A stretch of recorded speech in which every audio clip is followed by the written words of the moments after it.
Shaggy, welcome to the show. It is a big Maui Film Festival weekend and one of the most anticipated local-made films. Well, I happen to have two of the people responsible to that film. If you missed it last night, I'm of course talking about Kumu, Hina. And me being a cracker from North Carolina, I can only hope that I'm saying the words Kumu, Hina properly. We'll get to them and talk a little bit about the film, a little bit about real life, and a little bit about whatever else comes up. As we always start the show each and every single day, you know what time it is. Roll intro.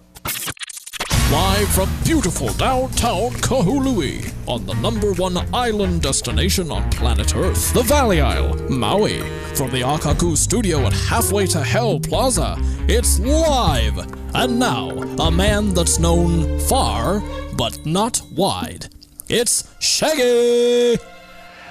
Hey, it's Shaggy, and of course, if you have not been living under a rock for the last couple of days, you know that the Maui Film Festival is in town. One of the films that when we saw the trailer for, we absolutely positively wanted to go see is the movie Kumu, Hina. And I am so lucky because today in the studio joining me is the actual Kumu Hina and the actual guy that did the directing. We don't care about him. He's just some guy. Thank you for coming on the show, though. Mahalo. Mahalo nui ka leo kono mai hele mai ho'ike manao ma'akaku. Mahalo. Wow, okay. Did you get any of that? Because I'm totally lost. She was saying thank you very much for having us here. I'm delighted to be on Maui, and she was delighted to be in the film and glad to meet people. Wow. Okay, so this is the first time we've ever had a translator on the show. This is awesome. I got to say, though, what was it like, though? I just want to jump right in here because I've literally got 1,000,001 questions about this movie.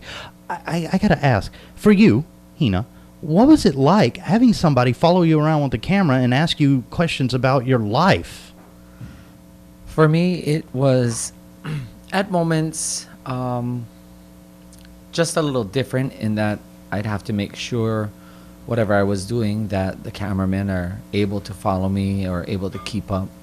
But I didn't necessarily have an issue with them because I had participated in another film about 12 years ago.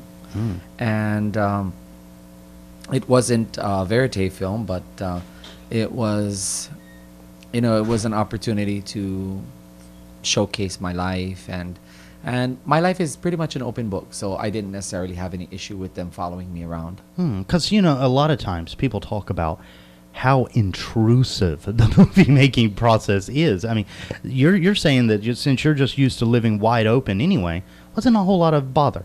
It wasn't a bother to me because I knew that if I allowed the cameras to see into bits and pieces of my world and my life, that hopefully it was going to serve somebody out there, even if just one person at a time.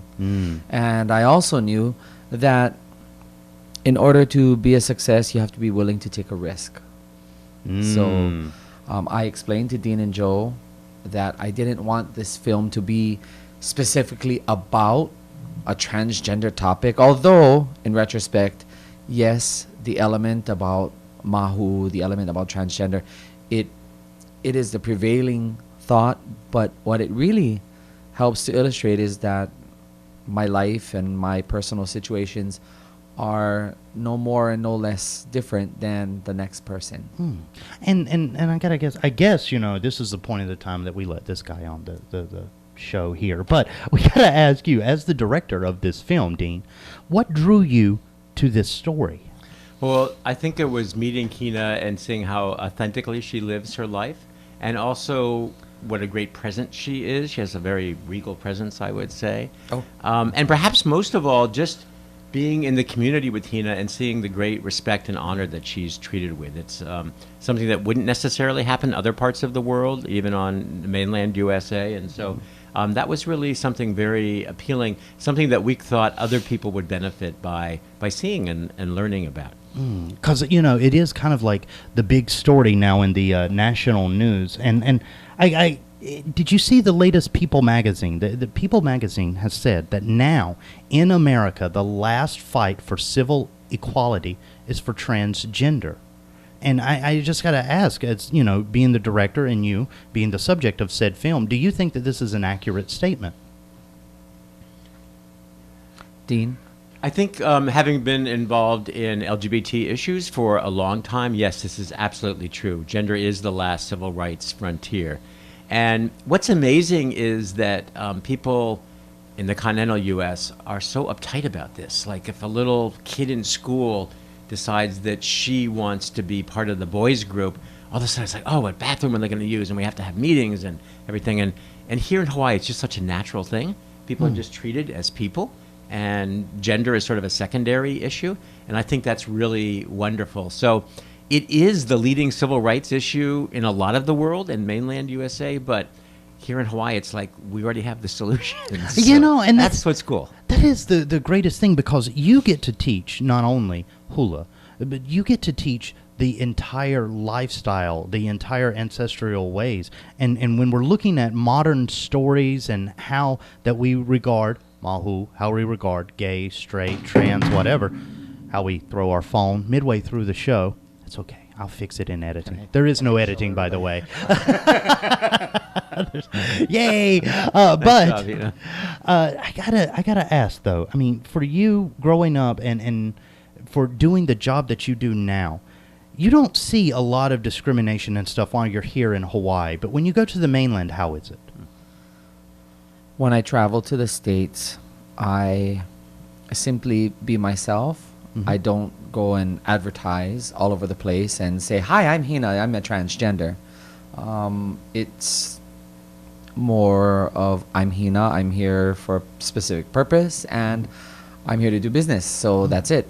But here in Hawaii, I think that the way I chose to emphasize the normalcy of my life is rooted in my family understanding of how I was going to be a success. And everyone in my family simply said, pay attention, go to school, learn as much as you can, be a success, be a contributing member of the community, of society.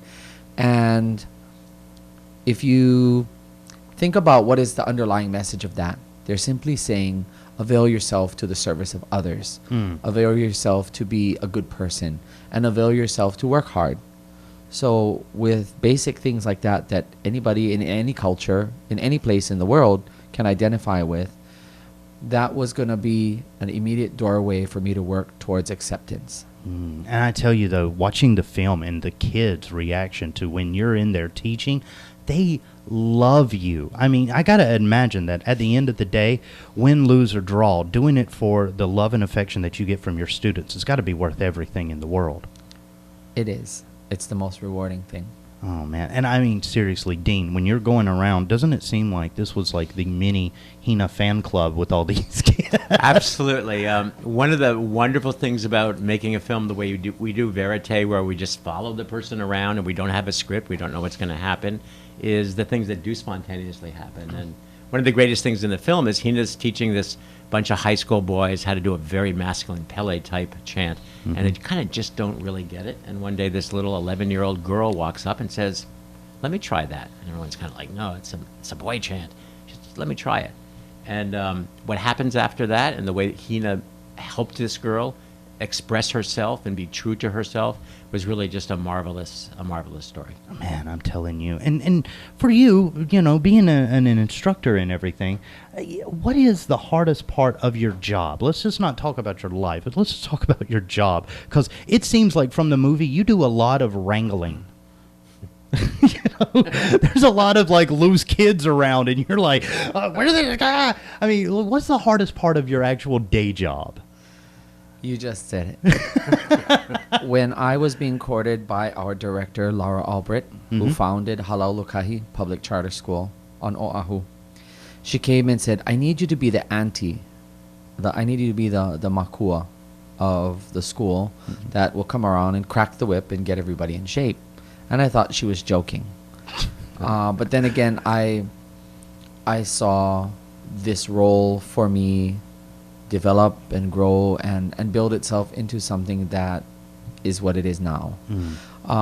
I had no intention of becoming a full-time teacher at any time prior to being approached. I had done community classes. I had done other things, but never did I think that I was going to be working at a Hawaiian-focused public charter school in urban Honolulu, teaching language and culture and history and Hawaiian philosophy of the world to my students. But yes, the most difficult thing is to find what's going to inspire my students and to find what's going to keep them grounded and keep them going. And you know, I got to think that after a while, with all of the students, all of the hard work that goes into all of the arranging and everything that you have to do around your job, is there some days where you're just like creatively, that's it, I can't do it, kids, fake it? Yes, there are days where I'm probably a bottle of venom walking around. There are days where I'm a firecracker and don't come by me. People who are in the practice of teaching hula, they understand the myriad of emotions, the myriad of personalities that may emerge depending on where you are at any given moment. And the creative side of hula, the duality of hula allows the creative side to come through. And when I work with my students, I find that I am always walking back and forth. Depending on where my students go, I may need to shift my mental orientation and shift how either aggressive or not, or how clever I'm going to be in reaching out to my kids and keeping them with me. Now, here's a question for Dean, because Dean, you get to observe all of this, and as an observer, because trust me, there's been days that I really wish somebody would come in here and tell me if I'm doing a good job or not. But as an observer, Dean, what do you see the most with these kids? Like when they're coming into the class, when they're addressing Hina, what do you see as the guy behind the camera that you don't think anybody else has seen? Well, what's remarkable to me is that these are kids who are living in modern Honolulu. They're living in Kalihi. This is a very urban place. It's very nitty-gritty. If you listen to the radio, you hear hip-hop. If you look at the foods, it's not poi, it's McDonald's all over the place. So what's remarkable is that somehow Hina is able to entrance these kids with ancient Hawaiian culture, with ancient chants. I wouldn't say ancient. Not you, honey. I mean the culture. Wow. Chants. Okay, Dean, I don't know if you've ever known this, but there's two things that we never insult. We never talk about weight, and we never talk about age. Now, you're 1 for 2. If he does the other one, you have my permission during the show to kill him. We're talking about heavy chants. Really ancient. Okay. Perhaps more accurately,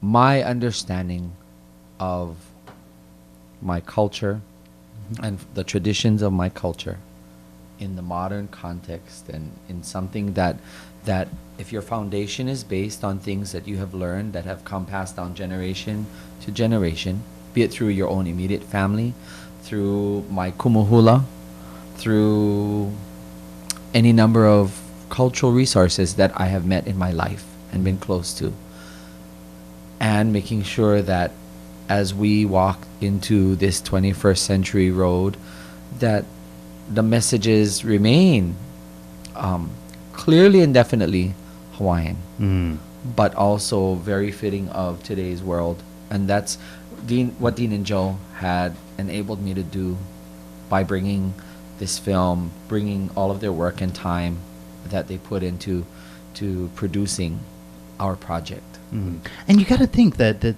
this isn't just the tale of Hina. This is the tale of the state of Hawaiian culture today. Would you agree? I think it totally is. And I think what's remarkable is that when youth are given a chance to learn about where they come from and really who they are deep inside, that they eat it up. It's remarkable to see in that school kids just sort of hanging out together will start practicing a new hula step or start chanting together, which is truly remarkable. And I think it's like they feel better about themselves, knowing themselves as Hawaiians and knowing what their own roots are. And I think That's the best thing a teacher can ever do for a kid, is to make them feel good about themselves. Yeah, and I mean, I'm noticing that a lot of the lessons and a lot of the stuff, themes that we end up talking about seems to be of cultural awareness. Now, as an instructor, as a guider of children, do you think that, let's just be honest, modern Hawaiian children aren't as connected to the ancestral ways as they used to be? Some 10, maybe even 20 years ago. Sadly, I would say that you're accurate and you're on the ball. When I think about the students that I work with and I see who they are, I see their behavior and the ways that they have, it's very foreign from even what my generation of Hawaiians knew and grew up with. Example, I grew up with friends that spoke different kinds of pidgin English dialects depending on where you come from on Oahu, just Oahu alone. If you come from Waimanalo versus Waianae, or if you are coming from the country out in Haleiwa. Yeah. Taking pidgin English from there is quite different from the Maui versions of pidgin English, and different from Kauai, different from all these other areas here. And what can I say? This generation now don't really have that clear distinction, and they don't have those idiosyncrasies. You can't pick them out. You can't.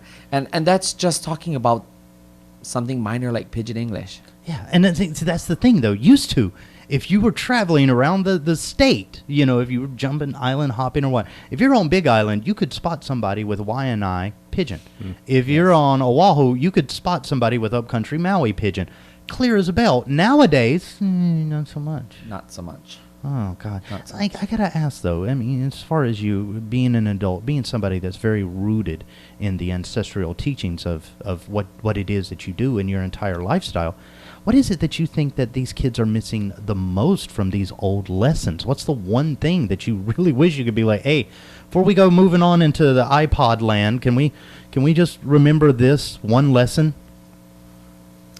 Perhaps it might be a singular lesson, but multifold, and the unconditional aloha that comes from being rooted in culture. But this aloha, it comes with an understanding of pride of self, pride of ohana, pride of aina, of land, where you come from, and the things associated with that land that one comes from. I think that they lack this perceptivity of themselves in that context. In other words, they don't necessarily see themselves as generations before them saw themselves. In Hawaii today, we are seeing with the passing of each generation how the perceptions of who we are as a people, as a native people, are really changing. And this is one of the strangest things that I've realized. It's okay. I came here in 2003. Yay, transplants! I came here in 2003, and back in 2003, a lot of the indigenous, a lot of the locals that I met here, were very, very much akin to the fact that their last name was also one of their tribal identities. Now it seems in 2014, if you ask somebody, "Oh, your last name, that must mean you're from blank."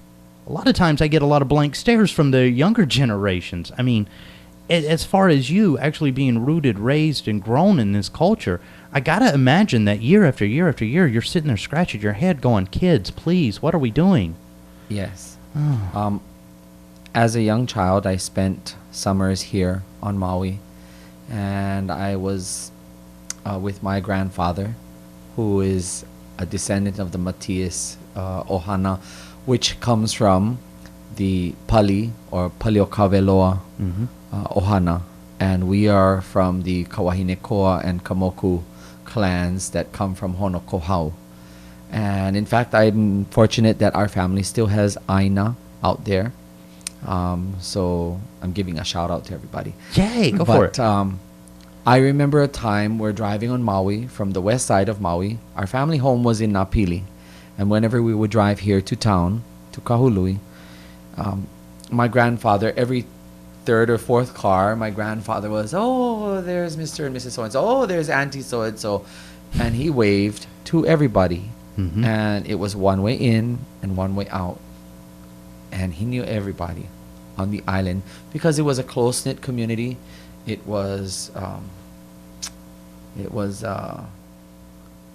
just a different Maui. Now it seems like, and I mean, I'm so brutally tired of this.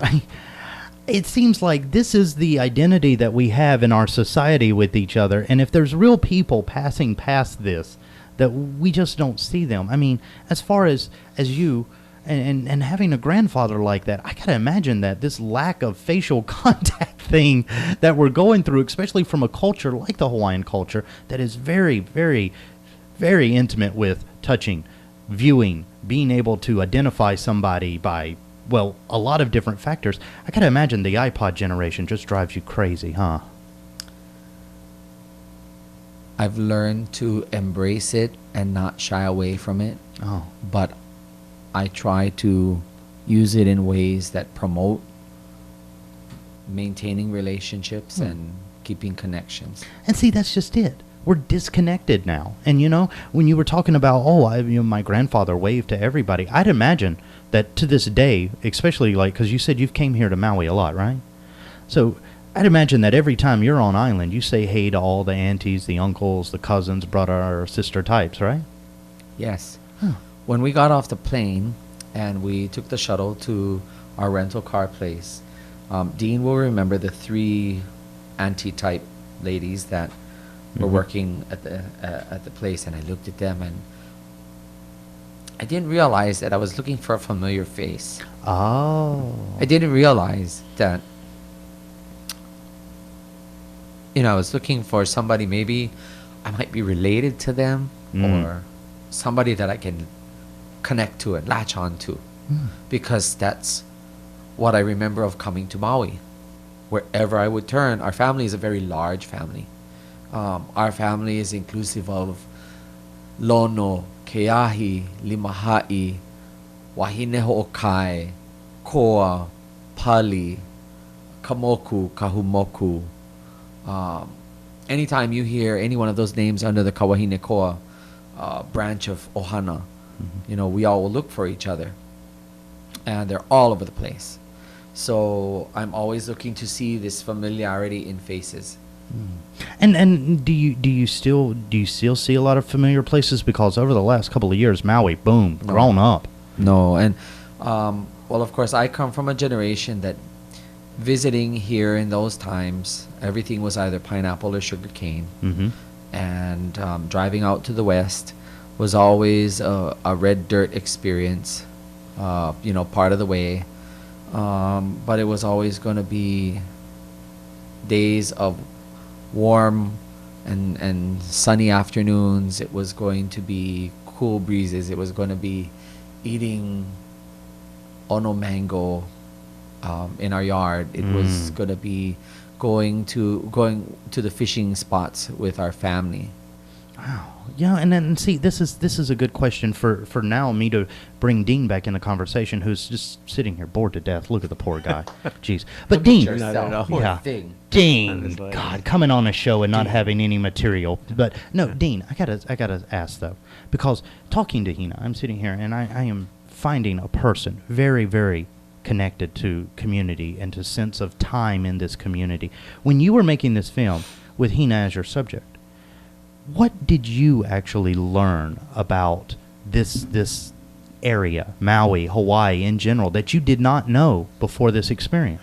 Well, we learned a great deal. And in fact, one of the best segments of the film and one of the most fascinating segments to me personally was going with Hina to Kauai, another one of our wonderful neighbor islands. I love Kauai. It's so beautiful. And she took us up to the north side of the island and the west side of the island to meet some of her friends, many of them descended from families from Ni'ihau. And we met some really wonderful people who are very connected to Kauai. And Hina actually talks about them, as she calls them, Mahu of the Aina. country type Mahu people. Oh, country Mahus. All country right. Mahu, I would say. Hey, no, I got to tell you, man, when I go to Kauai, one, breathtakingly beautiful. And Absolutely. two, some of the friendliest people I have ever met. And me, being a Maui resident, when I go to Kauai, I'm like, why? Why are we not like this on Maui anymore? What would you say was the friendliest place that you went throughout this? Any place where you go with Hina is a friendly place because everybody always knows her. Everyone's always hi and aloha. Kauai was one of the most wonderful places because she has friends who live out in the country, who live as Mahu, but who just live as part male, part female, just as exactly who they are without any artifice. And that was really unusual. I think that I was really fascinated, and it just was so wonderful. Yeah, and then for you, Hina, this is a really nice question to bring up at this point because being a child in Hawaii, I got to imagine that, because I grew up in redneck trailer park hell, I got to imagine that growing up in this type of environment, you had a lot of freedom to have personal explorations and to be able to do a lot of introspective thinking that you wouldn't have had anywhere else in the world. I had wonderful opportunities growing up on all sides of my family. I was raised more predominantly by my grandparents on both sides, paternal and maternal. And I went with each and every one of my grandparents and had wonderful moments and times. But as far as Dean Hamer. Dean, buddy. Oh, see, we were having such a good show, and then here's Dean. Just Sorry about look that. at that. ruining Who's everything, that? Dean. 25. Oh my gosh, it's Just Oprah. repeat the number on the Oh, air. it's Oprah. It's Oprah Winfrey. Sorry, we have to Oprah. leave. Sorry. Oh, Sorry about well, that. wow, I thought I was doing good, then Oprah. You're doing pretty good. Yeah. But besides taking calls Yes. from Oprah, Dean's an all right guy, I take it. But Yes. no, growing up here, you had to have, at least when you get older in life and you start leaving the islands for the first time, you at least have to have some sort of sense that the type of life that you had and the type of expressions that you've been able to go into under hula and under with your own life could have only happened here. Could have only happened here because I'm Hawaiian. Mm. I learned from members of my family about being patient, about being kind. I learned about being diligent, about being humble, even though you may not always be. I learned about serving my family first Mm-hmm. and giving importance to others. And I gotta imagine, because you are an instructor, giving to others is a way of life for you, and it seems to be in. It is, and in growing up, as a little child, as my mother and father's son, I wanted to be just like my mother, beautiful, and whenever she walked into a room, everybody turned, and of course, she would walk past all the men, and they'd all be following her like this, and she was totally clueless to the fact that they're all like this. But I thought it was just grand. Because you're a kid, you're like, this is power. Right. I was like, yes, it's power. And my mother is always an elegant and beautiful lady, and I'm lucky that I still have my mother. But that said, knowing that I was just a little different, and eventually being able to take my life to that next level, to do what I wanted to do, to become the daughter of my parents. To me, the only way that I was going to not only gain acceptance and maintain acceptance by people around me, family and or friends, was to be at the service of others. Yeah, and it seems like you spend a lot of time servicing others. Honestly, do you have any time to yourself these days? Not right now. And Yeah. especially not since I have committed myself to being in this year's 2014 elections. I am running on the ballot as Kumu Hina, or Hina Wong Kalu, for the Office of Hawaiian Affairs Trustee at Large. Wow. Dean, did you know this going into the film?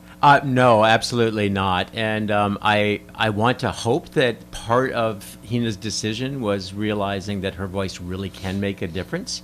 And I know that as we heard Hina speak and as we heard the respect that Hina gets and the incredible power that she has within her community, many different communities, that we just thought it was an absolutely wonderful idea. Oh, man. Well, I'll tell you what, guys, I need to take a quick break right here. But when we come back, I kind of want to talk about growing up, going through the changes of normal childhood, and then going through the change that led you to where you are now. And then, of course, we'll see if Dean's phone rings. Is that okay? We'll be right back after this. To Maddie, congrats on paying off all those student loans. Finally, right? How'd you manage that anyway? I started tracking my spending, changed a couple of habits. Wow, I'm kind of living paycheck to paycheck right now. I don't even know how I'm doing it. Well, have you tried saving a little? I want to, but where's that money gonna come from? Bill collectors, they're the worst. Am I right? When it comes to financial stability, don't get left behind. Not home. Get tools and tips for saving at feedthepig.org. And we're back in the studio. Joining me is two very happy people. Okay, one happy person and one guy that has a phone that won't stop ringing because Oprah will not leave him alone. Oprah, how many times have I told you, quit taking my guest? In the studio, it is Kumu Hina, the actual person from the movie Kumu Hina, and the director, Dean. Dean, who is, well, just Dean. Hi, Dean. Hi. I got a question because right before we went to the break, we were talking about, just a lot of different things. And I kind of want to get into the story of the movie. So from the director first, Dean, I'm going to ask you, if I am a movie patron and I have my $9 dirty in my hand and I'm ready to throw down on a ticket, why should I come and see your film? What is it about? You want to see this film because it's a side of Hawaii that you've never seen on film before. Something completely new. And it's a real story. When you hear the word documentary, you might think, oh my God, it's going to be some boring PBS historical thing. This is the actual stories that happened in Hina's life. And it starts out with her marrying a young, handsome man from Tonga. Did he have to say young? I'm glad that he... It's as if I'm so old that he had to emphasize on how young my husband is. I love the fact that he just completely threw you under the bus as a cougar there. I'll have you know, What's the cougars Hawaiian are word for nice cougar? people. Popoki. Popoki means cat. Oh, yeah, exactly. Popoki. Okay. Oh, there will be no poke for you at tonight's show. Cougars are nice people. Yeah. Yes, they're wonderful. Can we be clear about this? And anyway... Now that Dean's drug that shallow grave, let's see what he digs on the next question. Go for it, Dean. Make it So good, we were Dean. following that story, and of course we were also following Hina at her school as she was teaching. And out of nowhere, a second story appeared in which Hina was trying to teach these boys a very masculine hula, not very successfully. And a young girl appeared and said, let me try that.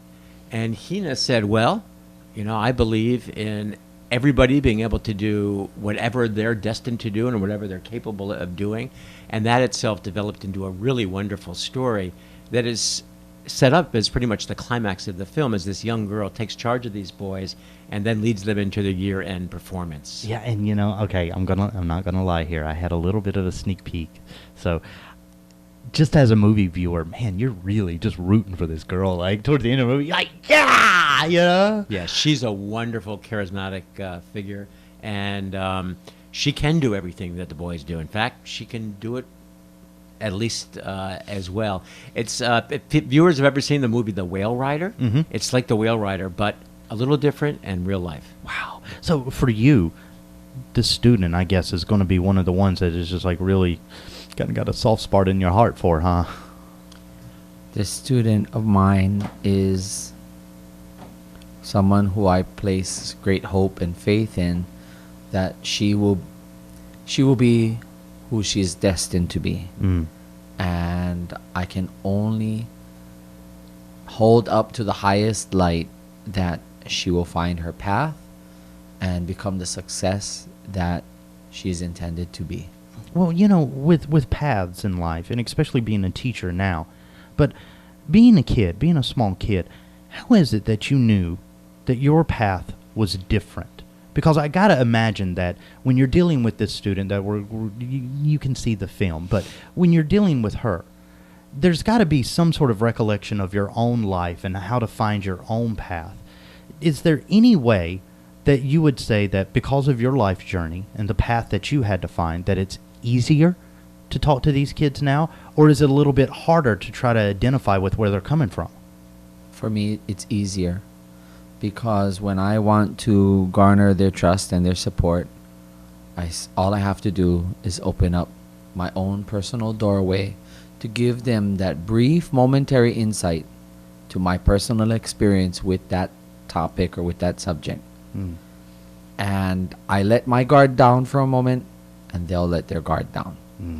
But in that short window, we're able to connect, and they will feel that, for the most part, that I'm being sincere and that I'm someone that isn't trying to put myself out as being any better or worse than them, but someone who's familiar with the road.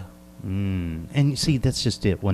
Dean, when I was growing up, when I started in radio, I had an instructor. She was the first black woman on radio in the South. No wonder. Yes. Now you know. That's why you talk the way you do. Shaggy Jenkins. You figured out the accent. Got it. Yeah. So when she was telling me of her life and her struggles, being one, a woman in a male-dominated work environment, and two, being a black woman, a minority, in a time when America in general wasn't very open to minorities, I found that some of my hardest life lessons, and maybe you're like this too, but some of my hardest life lessons of times when I thought the world was really against me went right out the window when I talked to her. Because she told me this story one time of, you think you're having it rough at your job? When I used to go to work, they would tell me, go home, little black girl, have babies, you don't need to be here. And my boss at one of my stations actually spit on me coming through the door. Now, I know that we are in Hawaii, very open, very caring, very loving society. But have you ever had those times when you're just like, screw this, mankind can just go die. I don't want to deal with people anymore. Maybe I didn't necessarily feel like that, but I did have those moments where, for example, I'm sitting in the office with our director and our founder, Lara, and she happened to be speaking to a father of a young man who was at our school. And he turned to my director and said, I'm really happy with my son going to be here, but I don't know about this one. And he didn't say he didn't say she. No. He didn't say Kumu Hina. He said this one over here being my son's teacher. And my reply to this was to myself. I didn't necessarily take him to task. My boss stood up for me, but in my mind I said, you do not know me, and you do not know my capacity or my capability. And until you can do what I can do, you will have nothing to say about me, and you will not defeat me. Yeah. And see, that's just it, because a lot of times in society, we just kind of gloss over everything and kind of go about pretending everything's happy and sunny. And I've noticed, Dean, that this film, it tries to show that, one, there are differences out there in people in general, not just about how you identify yourself, but just all general, But for you, at the end of this film, do you want people to actually see this and go, God, we as a society have been screwed up this whole time? I mean, I gotta ask, is there some sort of hope for you that this film is going to change people's minds of this kind of stuff? Our hope is simply that it will open people's minds to the possibility for change. I don't think everyone's going to look and say, oh, we can be just like Hawaii. It doesn't happen that easily. No. Just like people's prejudices about race weren't instantly erased by seeing Martin Luther King. But at least there'll be a little opening in the mind, saying we don't have to be so uptight about this. We don't have to be so worried about exactly which gender you are, and there are only two. There's just another way of doing things. It's maybe they just do that way in Hawaii, but at least they'll understand, hey, it's possible to be a little different. I think for me, as a person coming from the continental USA, somebody who's worked on LGBT issues before, there was always this theory that, we have to be quiet about this. We have to, not talk about it to the little kids. And then being in a Hawaii, and at the beginning of the making of the movie, we were afraid to even use any words about gender or male or female or mahu or anything like that. But you will come on this show and throw out cougar like it's nothing. I just got to remind him that. But what amazed me was these little kids in 3rd and 4th grade, knew exactly what the film was about, and they knew what Hina was about, and it was just all so natural. They didn't have to worry about it so much. That's what was really wonderful, is it's not a big deal because Hina makes learning hula a big deal, not her personal background. And that's just it. The end of the day, the biggest lesson that somebody's going to pull away from you is all about the hula. Well, and more so that my understanding, I'm not saying that this is everyone's understanding of Hawaiian culture. I'm saying my understanding of my culture is that aloha, when you have aloha for someone, you respect them and you honor them, and you have a mutual courtesy and respect for them from an honest and sincere place. And that when you prioritize whatever task it is, when you prioritize whatever goal it is, above and beyond what has to do with you personally, it's never ever about, I'm mahu and you have to look at me. It's never ever about any of these things, contradictory to some of the more prevalent examples that people may see in Western oriented culture, where people have to quote unquote come out of a closet, as if to say that people were ever in any box or closet or whatever. Well, actually, with the real estate rates in Hawaii, you could say that our studio apartments are kind of closet-ish. Yes. Closet-ish. Yes. But yeah, so you simply have to be real and not try to tote it around or flaunt it around as if there's any reason to look at you differently or treat you differently based on what your personal life entails are. I never set out to do this film to say I understand everything about Hawaiian culture, or that my view and vision of Hawaiian culture and Hawaiian life is the only way. We have a saying, and it says, "A'ohe pauka ike I ka halau ho'okahi." Not all knowledge is found in one place of learning, at one school. And therefore, it means that from island to island, locale to locale, there are things that we connect with, but there are also little different idiosyncrasies of each place and each family and person. So I really wanted to participate in a film that says to people, be yourself, be true to yourself, be true to also the ways of our culture, because through empowering our culture, you will find a place for yourself under the sun, a place in the middle of the ocean, a place in the middle between Kane and Wahine, if that be your road. Oh, man. And you know, when you talk about finding your place, I mean, what age was that for you? Because, like, for me, being a kid, I always had this, like, weird identity of I needed to go be one of the manual labor guys versus I wanted to do something a little different, be creative and fun and have a microphone in my face every day. I have no idea why anybody wants to do this job. I just know that I wanted to do it. And I knew it at a young age. At what age were you when it just seemed like, for the first time ever, everything clicked into place and you're like, this is who I am and this is what I do?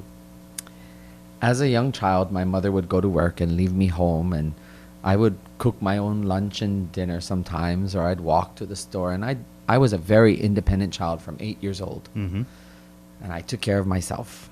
They called us latchkey children at that time. And when she would go to work, I'd look for all her nice outfits. And I'd put my feet into her shoes and I'd walk around and I'd look in the mirror and say, oh. And, that was something that I had to keep to myself. Yeah. And I had to make sure that I put the clothes back so she didn't know that I was rummaging through her clothes. But it was more than just that. It was saying that there was a spirit inside of me that wanted to express my outer appearance in something that was beautiful like my mother. When I became 20 years old, I made the step forward to allow what was on the outside to reflect what was on the inside. Wow. And was that empowering in any way? Because a lot of us, doesn't matter what kind of a person you are, a lot of us walk through millions of self-doubts every day. And I got to imagine that when you have sort of a duality lifestyle where a part of it is hidden from public view and part of it is allowed, that there's got to be this moment when you finally let the outside appearance and the inside appearance gel together. That's liberating. Did you feel like not only that you finally had freedom, but peace of mind when this process finally occurred? Yes. Finally, peace of mind. It's been a gradual process, but now that I am where I want to be in my life, I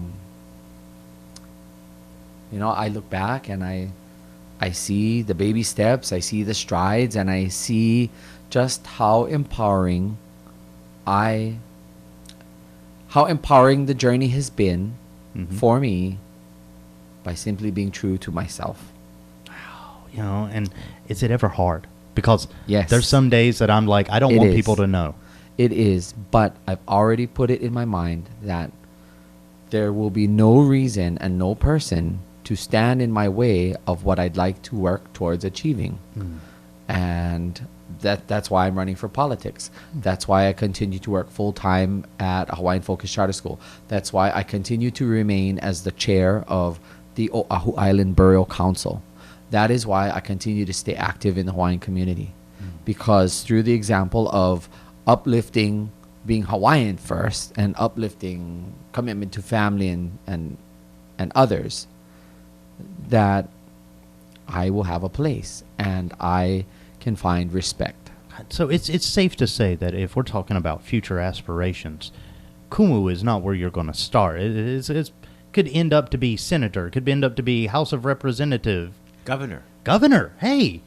I mean, have you thought about how far, because it does seem, and we're all like this in life, you grow up in a certain circumstance, you see that circumstance, and you get to the age where you're like, now I'm at the age I want to do something and fight this dumb circumstance.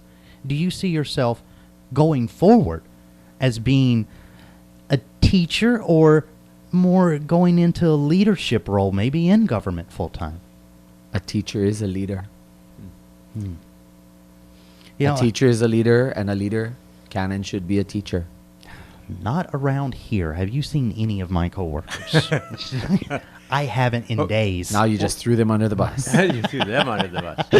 One thing I can say about that, and a really remarkable moment in the film, is that we have old footage of Hina when she was a senior at Kamehameha schools. She was still called Colin. Class of 1990. What was it? It's What was that, Dean? She was a senior at Kamehameha schools, and she was the opening chanter for the Kamehameha Song Contest. Oh, wow. And it's really a remarkable moment because Hina appears in a hula outfit with a huki, a crown. A what? A hookah? A lei po'o. With a lei po'o. Lei po'o. With a lei po'o. Chanting. I'm going to pretend like I knew that. And at that moment, you can't really tell whether Hina or Colin is male or female. It's just a Hawaiian person doing a Hawaiian chant. And it's really a remarkable moment because I think then you see Hina's true inner essence. And I'm sure that even when Hina is on the board of trustees at OHA, or when Hina's vote for me is governor, for me. That Hawaiianness will still be there, and that will still be the essential Kumu Hina, no matter what the exact title is or what clothes Hina's wearing. That's always going to be the real Hawaiian Hina. And see, this is something too that we can talk about, like old school versus new school. And I don't want to say anybody in this room is old, maybe me, but I will not say anybody in this room is old. But when we look at the difference between old school and new school way of thinking, Hina, now this is a question for Dean, and if he answers it wrong, crack him on the head. Throws me under the bus again. Hit him. Okay. But if you're looking at the subject of your film, Kumu Hina, you would say that this is a person that correctly identifies first culturally and then individual secondly? Absolutely, which is remarkable because that's not the way that we in the West think of ourselves. We think of ourselves first. But for Hina, I think really it is her ties to her people and to her culture that are first and foremost. And that's a really wonderful thing. God, and then I'm just so like shocked that I not only do I get to hang out with you guys and get a sneak peek at the movie too. I'm going to show the trailer before we leave here today. But I wanted to ask the very big important question, because this one's the killer one. We always run into our classmates. Is there ever a time that you run into your classmates and they just completely gloss over who you are? They don't even remember? No, they all remember me. That's for sure. But my classmates, some of them, they like to maintain our rapport with one another as the person that I was in school, which isn't necessarily a bad thing because I know they had a lot of aloha for me then and till now. But sometimes they need a gentle reminder that my life has transitioned, and when I see them, they'll give me a hug and a kiss, and they'll say aloha Hina versus something else. Yeah. And then if it's something else, that's when the cracks come out. Do I look like somebody who would do that? Shaggy. You've looked like that twice during this interview, thanks to Dean, actually. Oh, God. But, okay, so now that you've done this one film, and we're talking about running for OHA, perhaps governor, maybe even president one day, who knows? What, though, if you had to say, I would like to come back and tell more to this story that is in the movie Kumu Hina, what would you say is one missing message that you just did not get out? That my message is simply a personal story that is my own story. It's my own journey. I'm not a person who's any better or necessarily any worse than the next. I'm not trying to be putting myself out there for fame and glory and recognition, or trying to say that this is the rendering of Hawaiian culture. I'm saying that this is my world. And this, and by the way I treat my students, and by me availing my personal story for others, this is me saying this is what I would want to contribute to the world. I want to, in my teaching role, I want to create opportunity for all students to feel that they are loved, that they are cherished, and that they are important, and that they can become a success. That's my goal as a teacher. As a leader in the Hawaiian community, I'd like to say to all of the Hawaiian and non-Hawaiians in the community that we all have an important role and an important part to take. We can make a difference in our community.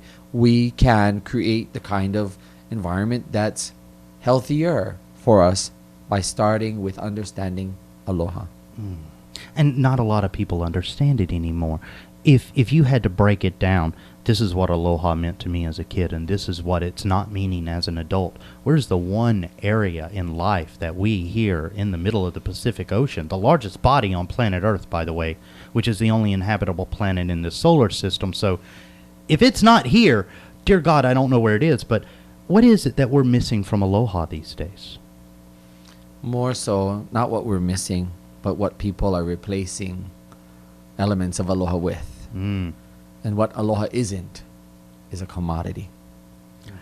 Ouch. Because I know guys just like that. Hey man, I aloha you, you aloha me. It's like, this is not a denomination. It is not a commodity. If you are going to put a price to it, if you're going to equate giving aloha, and then you're going to stand there and expect something in return, and you really do not understand what the meaning of aloha is about. And I mean, it does seem like, watching the movie from you give so freely of yourself, and it seems like sometimes people take advantage of it. Am I right? That is the way it will be in any place in the world. However, the true understanding of aloha is, if, for example, I gave and gave and gave to help Dean.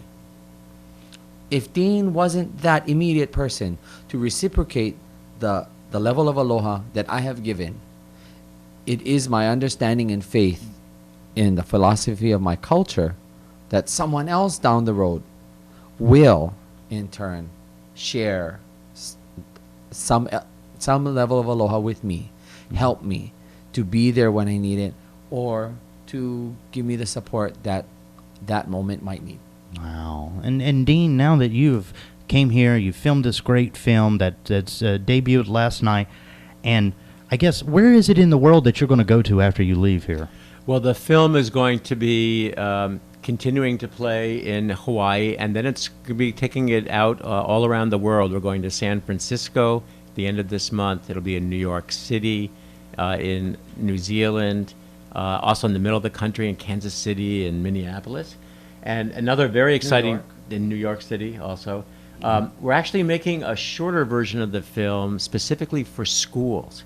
It's called A Place in the Middle. It's the story of Hina's wonderful mentorship of this young girl, Ho'onani, and how she becomes the whale rider. And we think that it's going to be a wonderful learning. The whale rider. I know, right? It's like, that was a different movie, Dean. Okay. A different movie, but the same type of story and the same type of conclusion. And we think that it's going to be a wonderful story because kids will enjoy seeing it, and we'll be able to get a nice dose of Hawaiian culture as part of a really interesting story. Oh, God. Well, guys, it's time to this show that we get to wrap it up and then let somebody else come in here and run their own show. So, but before I let you guys out, and really this is just kind of a big heartfelt thank you for coming by.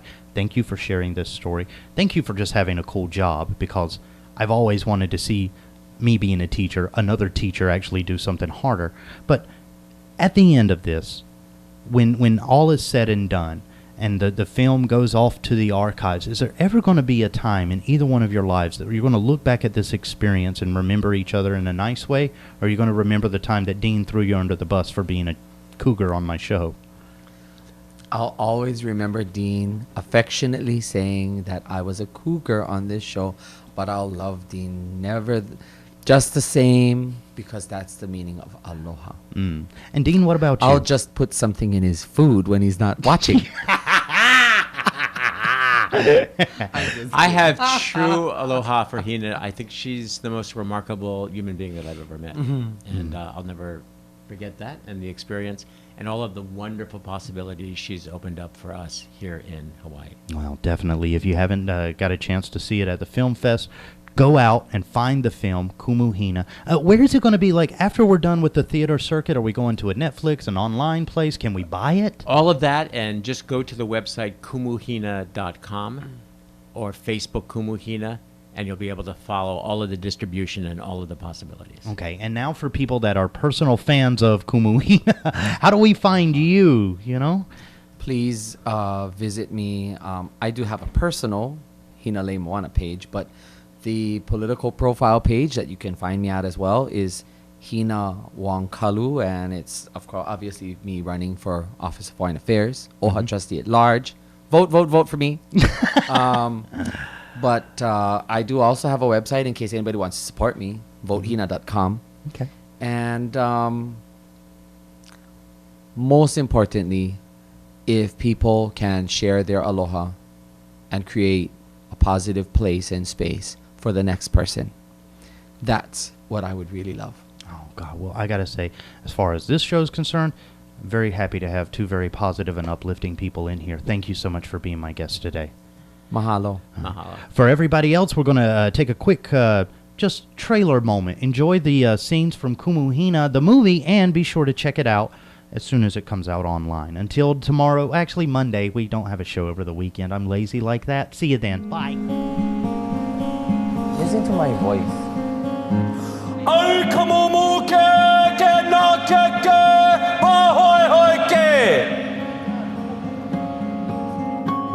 I was in high school, I was teased and tormented for being too girlish. But I found refuge in being Hawaiian, being Kanakamaoli.